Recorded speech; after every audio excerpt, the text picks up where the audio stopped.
How's it going, ladies and Bruce? I'm Bobby Sixkilla, and welcome back, finally, to the Divine Deception. It's been probably a while since the last episode went up, so I should remind you where we're at. We are playing as some hacker troll fucking guy who likes to inflame threads, and we are currently having a doxing war with some lady from some company. Let's carry on, shall we? And also, puzzles hard. Oops, pick normal difficulty. Big mistake. But I'll cut through them so you don't have to watch me try to figure them out like a big, stupid asshole. Anyway, that was, I lean back in my chair, trying to consider what to make of that response. Almost fell off due to my shitty chair. I know what you mean. My chair's got a pokey outy thing right there. It's like metal. It sticks out of the bottom and it really hurts. Then I noticed I had a notification from another tab. I got a direct message on Kamapa. Okay, let's see what this is about. I moved over to the tab and checked my messages. It was from Chara. If you know who I am, you should know better than anybody that what I was talking about was absolutely legitimate. I poured through your message history, and your true intent became pretty clear. You're just trolling to try and get reactions, right? You're just bored?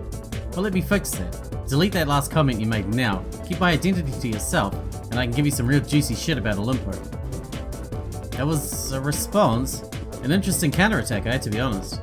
Damn, my internet shitting was really starting to produce results. Not one, but two people were offering some exclusive information to myself. What is our job, though? Are we just kids fucking around on the internet for funsies, or like, are we actually a journalist or something? And for the first time I had to ask myself, did I actually want these answers? Kind of felt like I was getting in the middle of something completely else. If there was some sort of major conspiracy, like the devil claimed, then getting this evidence would be painting a pretty big target on my back. And honestly, I didn't know how to approach that Chara situation at all. The deadlock we were all at right now felt weird to me. But I mean, hey, I was getting information. That was what I wanted. So what the hell? Let's just see what these people know. Maybe dicking around on the internet would end up being productive after all. Isn't the internet a wonderful place? It's like a big masquerade party with infinite number of attractions. The potential is, well, limitless. There's no exaggeration to call it a world unto itself. A bad world at times, for sure. A dangerous one with pitfalls and villains and the like. At times a strange and confusing world, sometimes a wonderful world. But it's as much a new world as any alternate dimension. Which I guess makes our Olaf here an intradimensional adventurer. Let's not get too ahead of ourselves, although it's worth noting that they have seemingly stumbled into something bigger than themselves. Two somethings. And you know what? Let's table the devil discussion. I'm sure we can talk about that sometime else. I'm more interested in what Miss Tucker has to say. She's offering some quote-unquote real juicy shit. Enticing to be sure. But do you think it's legit? I mean, really, think about it. Think about what sort of person we've seen so far. I think there's a pretty good chance that she's taking the piss again. But I don't know, maybe it's genuine. Say, why don't we bet on it? Is Chara really genuinely reaching out? Or just going to engage in some counter-trolling? No, she's genuine. She wants things to change at the company she works at. That's why she's doing it. Okay, I like that. I can see that. And how much are you willing to bet on that? 5. Alright, cool. Another bet in the textbooks. Guess we'll see soon enough, huh? Now we get to pick a new one. We got a bronze key. Let's do investigation magnifying glass thing. Jacob's Ladder. Walking through a forest trail in the dead of night is certainly a unique experience. It's one that inevitably fills you with a certain amount of dread. Especially if that forest is in Panthea, an incredibly dangerous place. Especially if there are plenty of people who would rightfully want you dead. Even the most logical of people would have a tricky time with such a trek. You could be as aware as the next person that ghosts and ghouls don't exist, but when left to nothing but a flashlight, your thoughts and the shapes the trees make, you can't help but see faces. Was that called synesthesia or something? The trick is to disconnect your mind from your emotions. We're like hardwired to see faces everywhere. Those faces might scare my emotions, but as long as there's a disconnect, that won't stop my legs from continuing the walk. Nothing can dissuade me from walking until I reach my destination. One might wonder why, if it's such a frightful experience, I would even bother to walk this far. I took a taxi up to the forest edge, why not continue the drive to my destination? The people attending my destination weren't the type to go places they'd have to hike to. There are a number of reasons. For one, as spooky as it might be, I like the atmosphere these sorts of walks cultivated.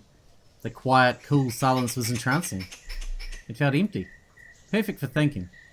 And there was a lot to be thinking about. I was in no rush to the crime scene. I was already quite late, and I was okay with that. A private investigator should always be fashionably late. Let the grunt cops do the legwork. Arrive at time to hear the evidence and then take the glory of solving the case for yourself. So a leisurely stroll felt appropriate.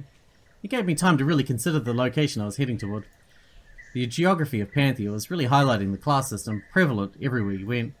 Panthea was a city by the seaside. Most of Panthea was an urban jungle crammed packed to the brim, and yet Panthea also housed an expansive forest in its borders. A forest with mansions and buildings and facilities with plenty of room between each other, reserved for those who can pay the steep prices such accommodations cost.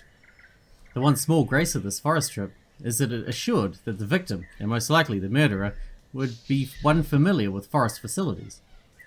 Eventually I reached my destination. There were plenty of cars parked outside the facility.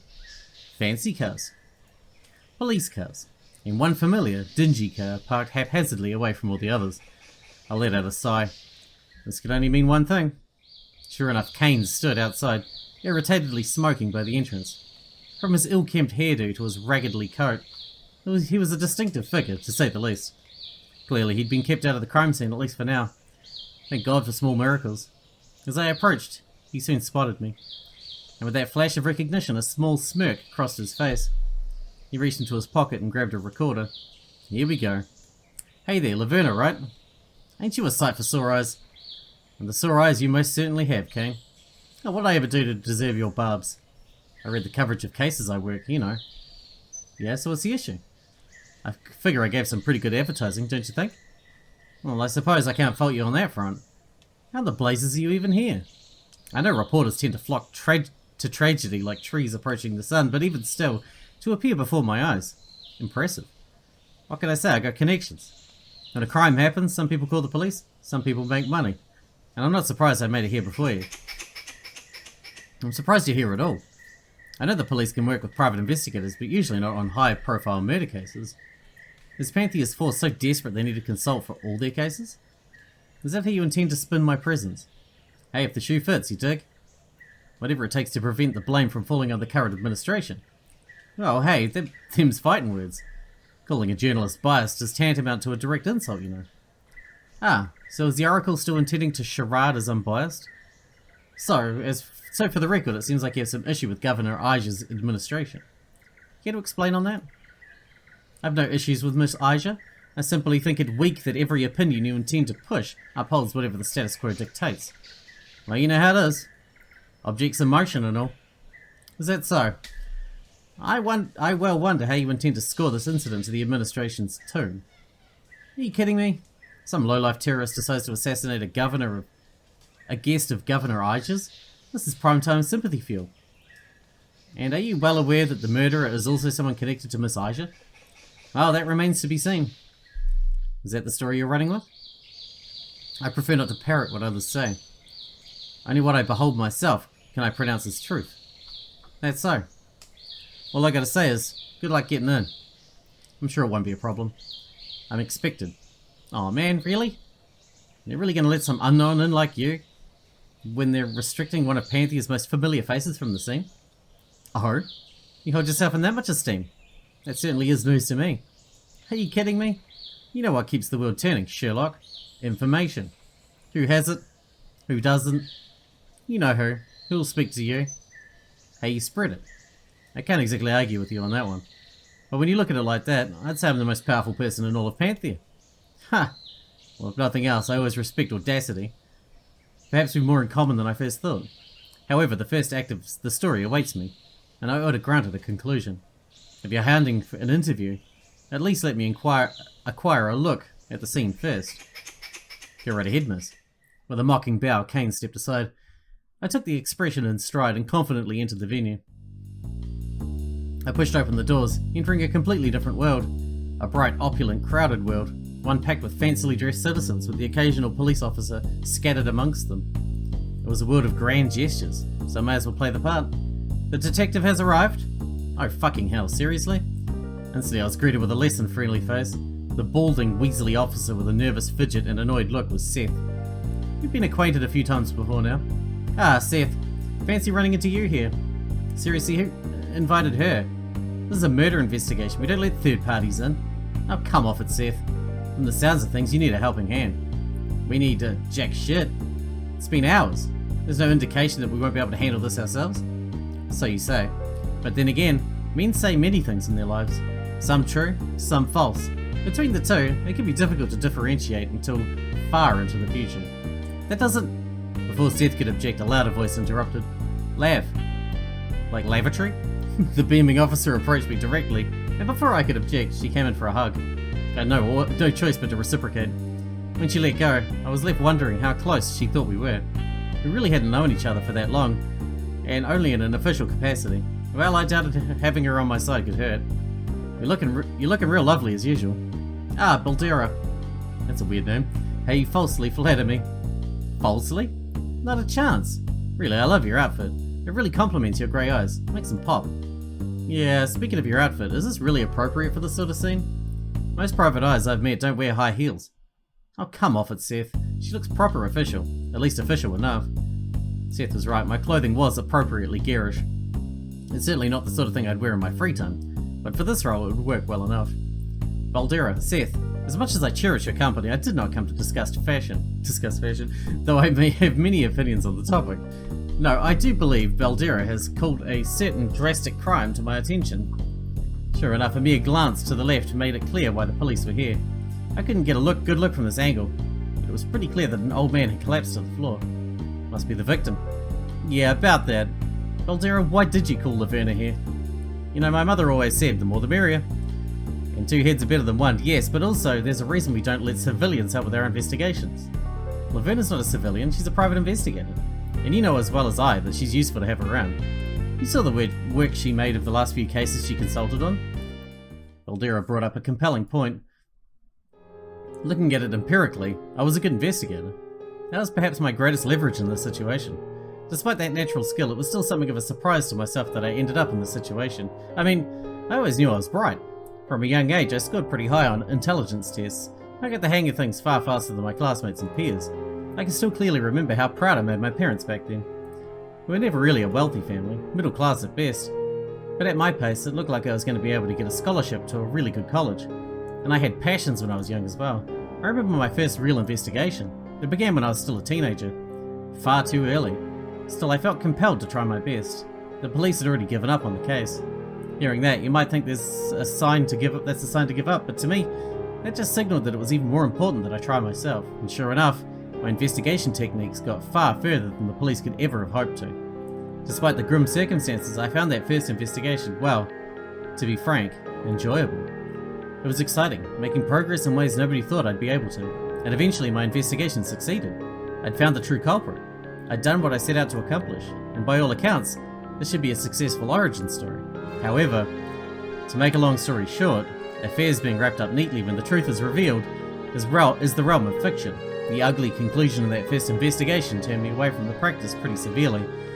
I really intended to give up my ambitions of being a private investigator then and there.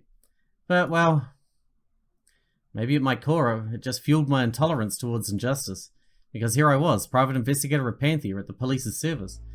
And there was Governor Ija, highest authority in the city, approaching me with a strained look on her face. Ah, greetings. As she approached, Baldera immediately stood to attention. Governor Ija, ma'am. Pleased to be serving you. Ah, Officer Baldera, was it?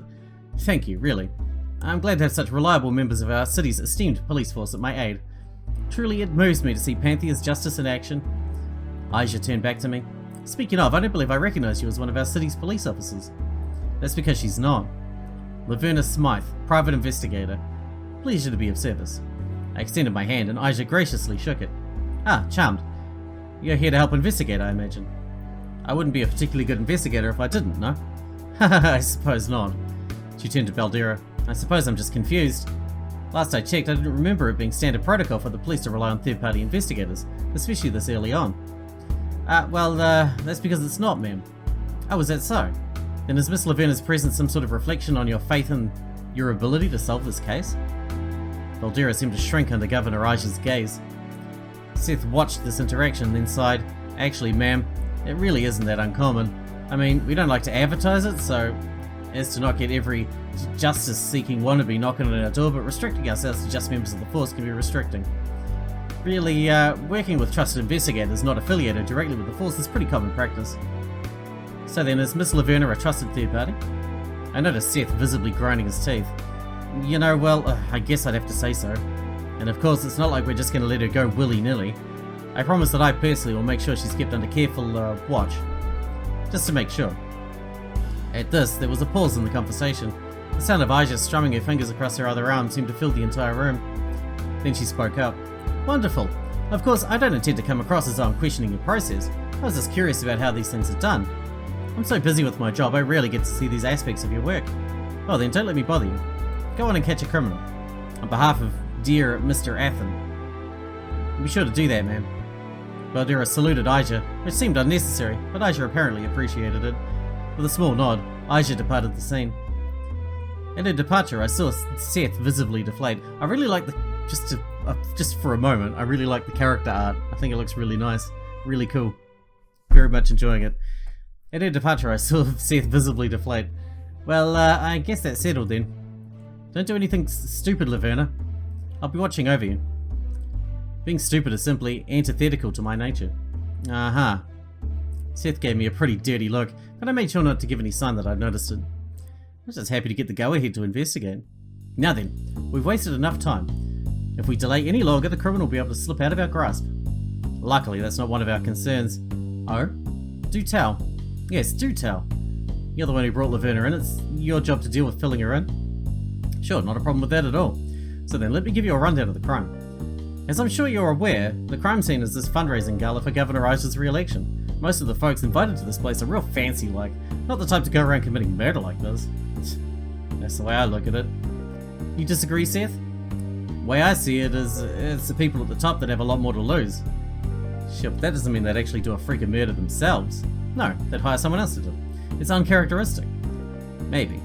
Anyways, this gala's got a real strict guest list. I believe it was organised by Aja's secretary, Miss Garney. They hired 9 waiters and a small kitchen staff.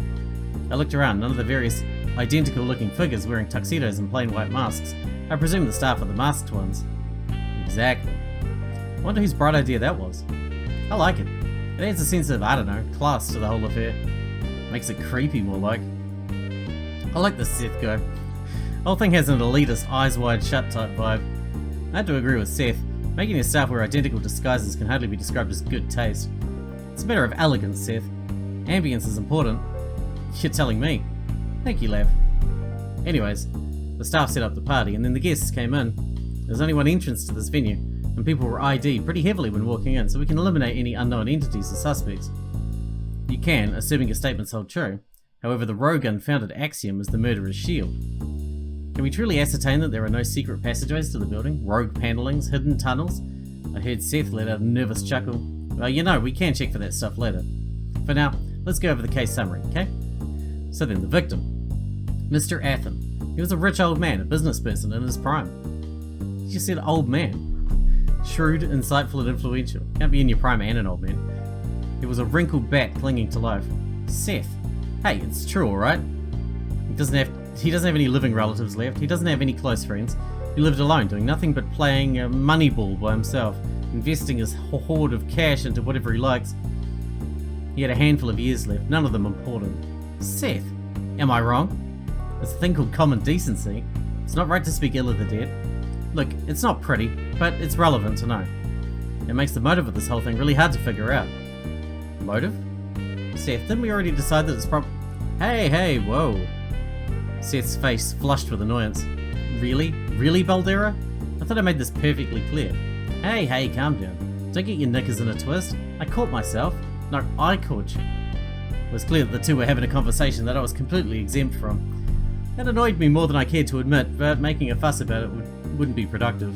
The motives of murderers are mysterious. They can often be buried in deep and private histories impossible for the passing eye to see. Only an amateur would rely on such a shallow thing to catch a culprit. Really? You're going to call most police forces across the globe amateur? Because that's what you're doing. If the shoe fits, relying on motives to reach the truth is like polling the audience as a hint in a game show. Perhaps this will lead you onto the right track, but it's far from certain, only to bring you in line with the common man. I am anything but. You're telling me. Besides, any murderer mystery, half worth its salt, gives all the suspects a worthwhile enough motive. She's not wrong. At the very least, it's worth noting that Athens was a considerable donor to Governor Ija. It's not in her interest to cut off such a major revenue source. So approaching it from the opposite direction, killing him deals a decent blow to Ija's campaign. Unfortunately, all our suspects should be supporting Ija. In theory, that is. In theory. So then, at a certain point, all the lights in the building went out. The darkest, most foul overtook the area. Yeah, pretty much. Eventually one of the waiters was able to get the lights back on. You can guess what had happened. Our victim had become our victim. It's really sad. You're right, Mr. Athens was on the ground, collapsed. When he rolled over, a rag doused in something was found under his body. Forensics is still doing their thing, but we can pretty safely guess that that was the murder instrument. Poison. It seems to be dealing with an experienced snake, not some novice worm. Right, this is premeditated. Anyway, when the light was out, nobody could have escaped the venue. One of the waiters was standing right by the entrance when the lights went out. They've testified that in the panic, they backed up to the door and didn't open until the lights were turned back on. Unless that person was the killer specifically. Can't rule it out, can you? And of course, after the lights were on, nobody was permitted to leave until we arrived. I could listen to the cops just explain the scene for as long as I wanted, but that wouldn't get me any further than them. At some point, I needed to begin investigating for myself. I took a step toward the body. The sight of the corpse was slightly unnerving. As much as I had blustered, my experience with dead bodies was pretty few and far between. At the very least, there was no blood or gore to freak me out with this one. You could mistake Athens' stillness for deep sleep. The only thing frightening about the sight was how it made you question your own mortality. Well, time to get to work. Mr. Athens, pleased to be working with you. I reached down and grabbed the body's cold hand. With some resistance, I shook his hand, as you would with meeting anybody. Laugh. See, this is what I'm talking about. This is why we don't bring in third parties. Putting on an annoyed expression, I turned to those two. Relax, I'm wearing gloves, you pansies. There's nothing that moving his arm a bit will cover up. Remember, the body was already jostled when it was flipped over. Still, it's a matter of protocol. We're well past that point. I turned back toward the body. So then, Mr. Athens, could you please testify as to your killer? I grabbed the body's mouth and began to puppet it as I replied to myself in a raspy voice. You foolish child, it was pitch black. You expect me to have any answers for you? If I knew who killed me, I would have said so already. Well, you have me there, sir. It was at this point I started to become aware of the numerous stares I was beginning to attract from the party guests. Good, fine, irrelevant. There was a little thing called commitment, a concept far too few people really understood. It's part of your process? Always. Seth brought up a good point. It was time to do some actual detective work. He gave the body a once-over, looked for anything unusual. My eyes first spotted a rag atop the body. This must be the suspected murder weapon they were talking about. Looking close, it seemed as though a bit of the rag was caught in Athens' front pocket. Did he get like that when the body was rolled over? Or, I kept looking around Athens' body in case there was anything else relevant. On his left shoulder I saw a stain. It had been dried off with a towel or something, but you could definitely make it out. Something light yellow had spilled on him at this area. I moved over to it and gave it a tentative sniff. Oh, Jesus. As I expected, wine. Was anybody near Mr. Athens when the lights went out? No. As I said, he doesn't have anybody in his life. He came alone. I feel real bad for this old man. Not only was he alone, but he decided to sit by himself in the corner of the room. Well, if that doesn't just bring a tear to your eye. Sure, it does seem a waste. An exuberant party like this? Or gala, I suppose. It's a time and a place to make memories. Not to waste away becoming a victim to time. Well, in Athens' case, a victim to time, among other things. Make memories? By golly, I think I'm onto something. Seth, Lav, you two stay here. I'm going to follow up on my big breakthrough. Before Seth could get a word in edgeways, which he was almost certain to do, Baldera took off. This left Seth in a grumbling mood. Gotta keep blank babysitter. Pep up, Seth. I've still got questions that need answers. Oh, then please ask away. So the man was by himself. So what? Surely somebody could have been looking in this direction, no? Yeah, I doubt it. And why's that? Apparently, a big fight broke out right before the lights went out. That drew a lot of attention. That Polly brat, one of the Dice-Miz siblings, got into a huge screaming match with some ex. How garish. Yeah, sounds like that one thing that might have made this whole shit show interesting. Well, besides the murder. Indeed.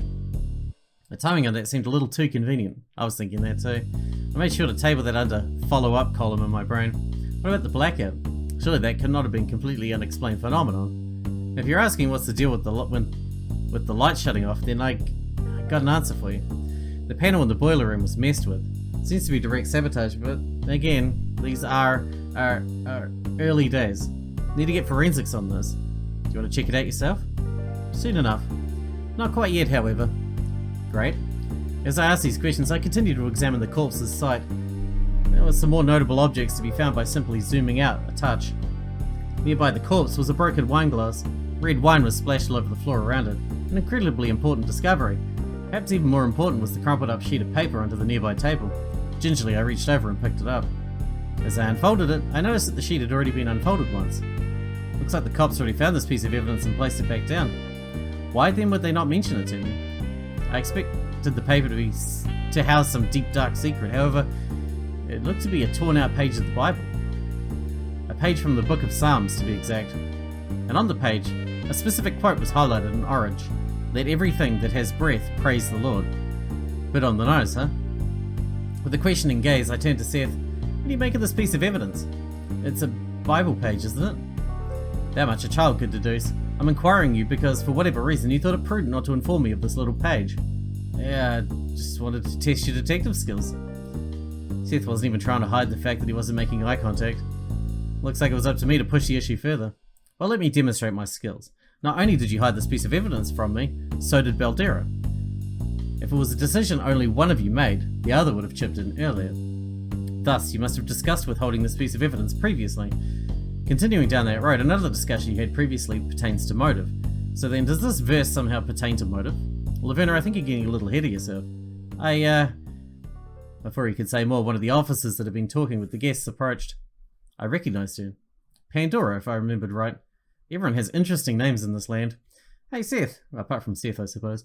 I finished looking at those witness statements you asked for. Oh Laverna, surprised to see you here.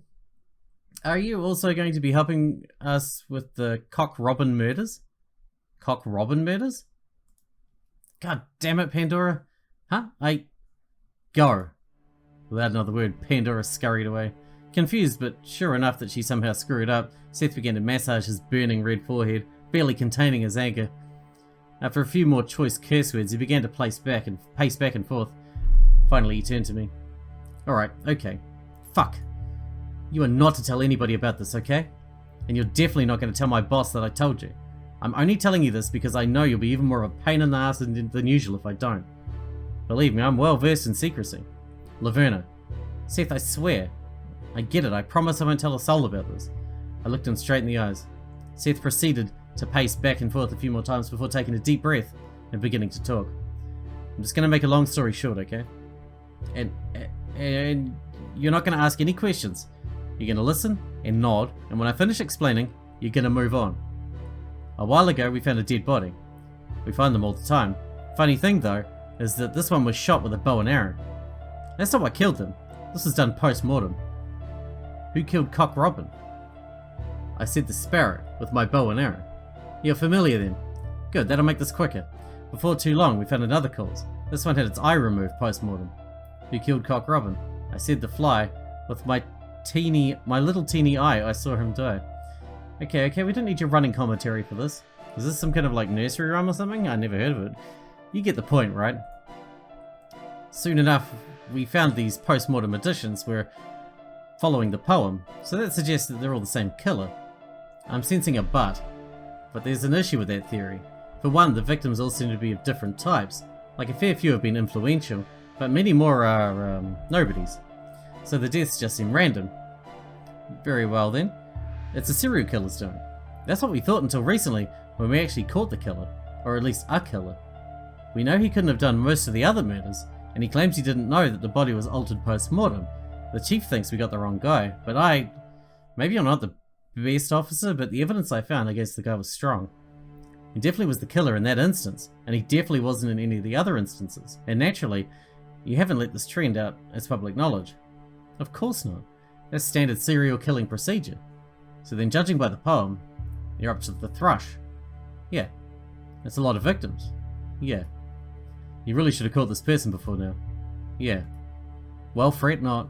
You made a wise decision to bring me into your fold. I shall now catch this dastard post-haste. Oh, just like that, huh? Relax, would you? We don't even know if this is the work of the Cock Robin killer. For one, the connection here is loose. But more to the point, there's but so many people who could have killed Mr. Athen. That's completely against the pattern, and for good reason. If the cock robin killer really is someone in here, a thorough investigation and cross-reference with past records will find them. So to be suicide for them. Seth made a solid point. The cock robin killer, this is certainly a major puzzle piece. Not for the mystery of Athen's killer, but for the mystery of Panthea. I filed that away for later. Very well then, on to more thorough investigations. I crossed the room with Seth following in my stead, visibly annoyed. The first person I needed to question was quite apparent. An argument that draws the whole room's attention just happens to occur right before the lights went out. That's a bit too good to be true. And in my experience, if things are too good to be true, then they're often not. I approached Polly Deismer, the person who apparently started the argument. It wasn't hard to spot him out. Next to his brother and his father, he stood out like a sore thumb. Swayed like one too. Polly Deismer, I presume. Yeah, you got it. And what's your name, cutie? Really, dude? Hitting on an investigator? Laverna, charmed to be of your assistance.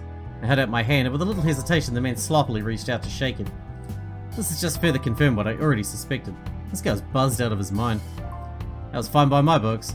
Drunks tend to make my job easier.